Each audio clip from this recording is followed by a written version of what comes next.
Spin-offs are all the rage nowadays, especially in the Star Wars universe. The galaxy far, far away has already gifted us with solo adventures for some of the franchise's favorite characters, such as Obi-Wan Kenobi and Han Solo, and we're actually set to get more in the next few years, in the form of a Disney Plus series for both Ahsoka Tano and Lando Calrissian. So, for us fans, which character should be next on Lucasfilm's list to get their own solo stories? Let's count down the top 11 options. That's right, we're being nice and giving you one extra than the standard 10. Number 11, Sheev Palpatine. His origins in the non-canon comics reveal Palpatine as being brought up on Coruscant in a respectable and wealthy family, then growing up to be trained in the dark side of the Force by Darth Plagueis.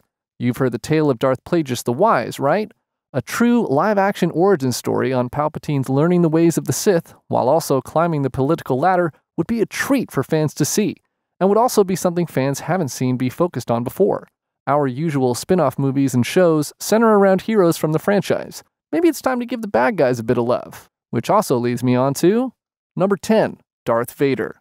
We already know the origins of this guy. If you don't, I'm guessing you're more of a Trek fan. Fans have been crying out for a spin-off focusing on Anakin Skywalker's dark alter ego for some time now, and hopefully it's more likely nowadays.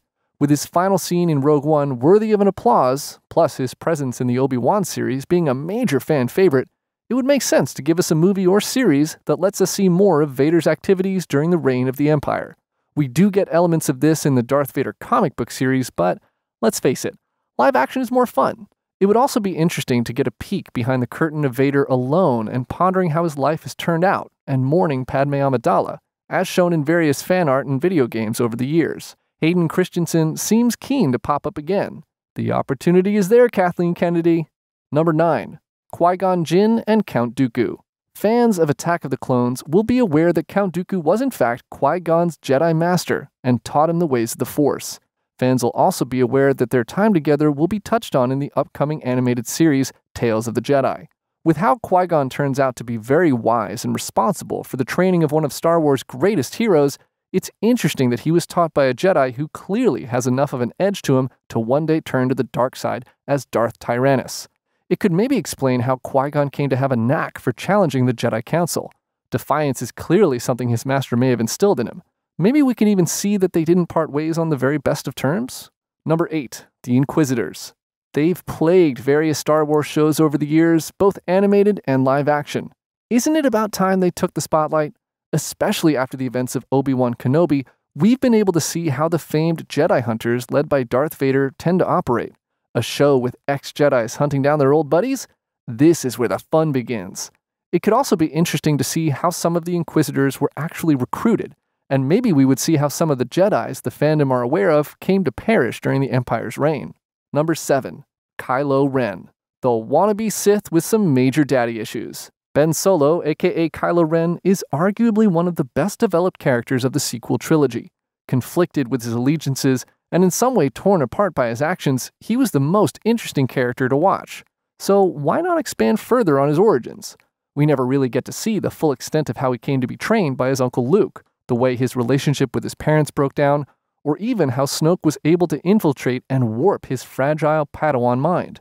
It may be a bit of a rehash of Anakin Skywalker's turn to the dark side, but even so, it's something that fans would love to see at some point. Number 6. Mace Windu.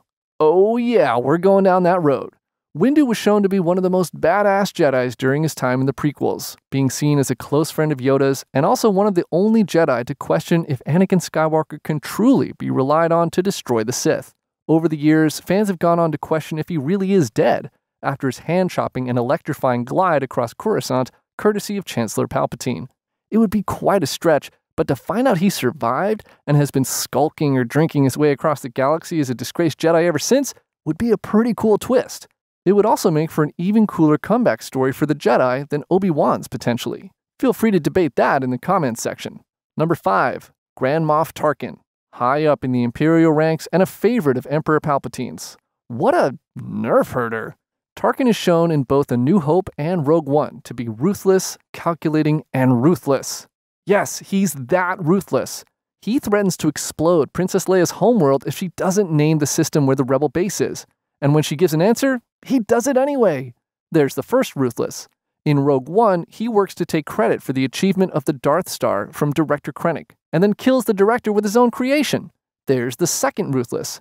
It would be good to see how this guy climbed the ranks and how many people suffered for him to do so. Number 4. Darth Maul. It's the Sith who gave us the double-headed lightsaber. Doesn't he deserve his own show or movie just for that? No? Oh, okay, there's other stuff too. The first apprentice of Palpatine's that we see in the prequels, and also the first Sith to make himself known to the Jedi in the millennia, Maul is aggressive and powerful. Who wouldn't want to see more of this guy? Not only would his origins be interesting to see, but to see his survival of when Obi-Wan defeated him, and more of his activities with Crimson Dawn would be a hell of a lot of fan service. Number 3. Rey. No, we're not calling her Skywalker. In the events of Rise of Skywalker, it's unveiled that our central hero of the trilogy is actually the granddaughter of Palpatine, and that she'll seemingly try and create a Jedi Order in her own right. As timeline-wise, we don't know anything beyond the point of the final shot in Rise of Skywalker, it leaves Lucasfilm a lot of room to have fun with showing Rey trying to be a Jedi Master to various Force-sensitive younglings and how that goes for her. With her blood coming from a darker side of the Force, it would be a chance to show a new style of teachings potentially. Number 2. Finn. John Boyega has been candid in the media about how his Star Wars character was meant for greater things than what we saw in The Last Jedi and The Rise of Skywalker. What better way is there for redemption than to have his character front and center in a Disney Plus show? Even though the First Order were defeated, you can be sure that remnants of the evildoers will still be lurking, and it would be fun to see Finn and a small team of his own heading off to dismantle them all. Number 1. Jar Jar Binks. Now, bear with us on this one. Jar Jar isn't exactly universally loved by this one, but the way he is definitely still has potential for a solo show.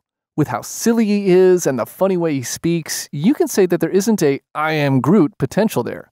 A series of animated shorts to sit the kids in front of while you're drinking blue milk and pledging credits to Mon Mothma to help in raising money for the Bothans. Jar Jar, I still believe in you. There's obviously a lot of solo projects that the Star Wars fandom want and need. Kennedy, come on, get to work. Is there anyone else you think deserves a spin-off of their own in the Star Wars universe? Think there's a character who deserved a place on the list? Let us know your thoughts in the comment section below.